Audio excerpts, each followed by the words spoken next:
Good morning, Guy Longshore, Longshore Consulting. You can find us at longshoreconsultinggroup.co.uk. Today I want to share part 3 of my resilience model, the ReSPECt resilience model. I've already posted on the first 2. The RE stands for responsibility. This is about choosing to take responsibility for your own well-being. The S stands for self-awareness, and I explained in my last post how important it is to follow up self-awareness with self-acceptance, self-kindness. So today is about perspective. This is a massive area in how you can make yourself more resilient, particularly when built on the foundation of those first 2, taking responsibility and being as self-aware and self-kind as you can.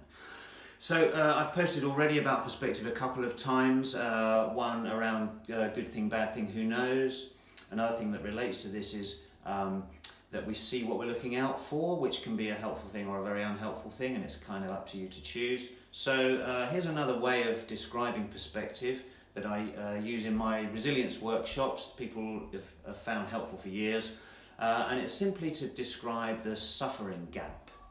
So I describe the suffering gap as the gap between how things are and how we think they should be, we want them to be, or we believe is correct for them to be. So if this is how things are, and this is how I reckon they ought to be, and there's no gap between the two, that's very nice. Peace. However, for most of us, much of the time, and certainly currently, there is a gap between these two things. Here's how it is, here's how I'd like it to be.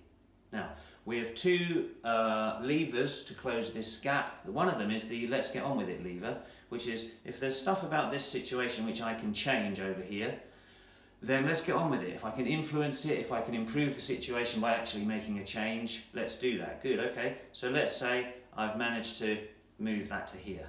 I've managed to move this far. However, I've still got this amount of gap left. I've done everything I can and I'm still suffering. Well, what's that suffering down to now? That's down to my perspective. That's down to the way I'm looking at this situation, and it could even be down to how much time I'm spending thinking about it. So we know that somebody else, apparently just like us, would have a different perspective.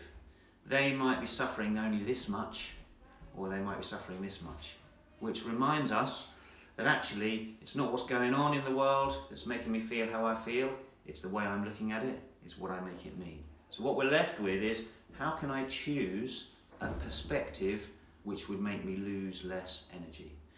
So you can see how this links to the self-awareness and how it links to the choosing to take personal responsibility. But don't forget, I've done everything I can, everything in my power to change this as much as I can, and yet I'm left with this. The bit left is that bit. How do I close that gap? Well, that's about being really aware. How am I looking at this situation? What am I making it mean? It could even mean writing it down. It could mean writing down how you're looking at this situation, questioning yourself and checking and thinking of people you know who are a bit different to you, or friends or people who would take a different perspective. How would they look at it? So that you can try to find a way of looking at this, which when you look at it that way, ooh, that feels a bit better. Oh good, well what's that? Well how else could I think about this? You may get to a point where you go, look, okay, it's not the end of the world and I'll think about something else now. So that's one way of looking at perspective. I call it the suffering gap. Here's peace, here's lack thereof. 2 levers. Can I change the situation? Can I change my way of looking at it? I hope you find that useful. Obviously this is a huge subject. What I'm sharing with these 5 areas is what I would normally cover in 6.5 hours of 2 half-day workshops, but I hope you're finding them useful.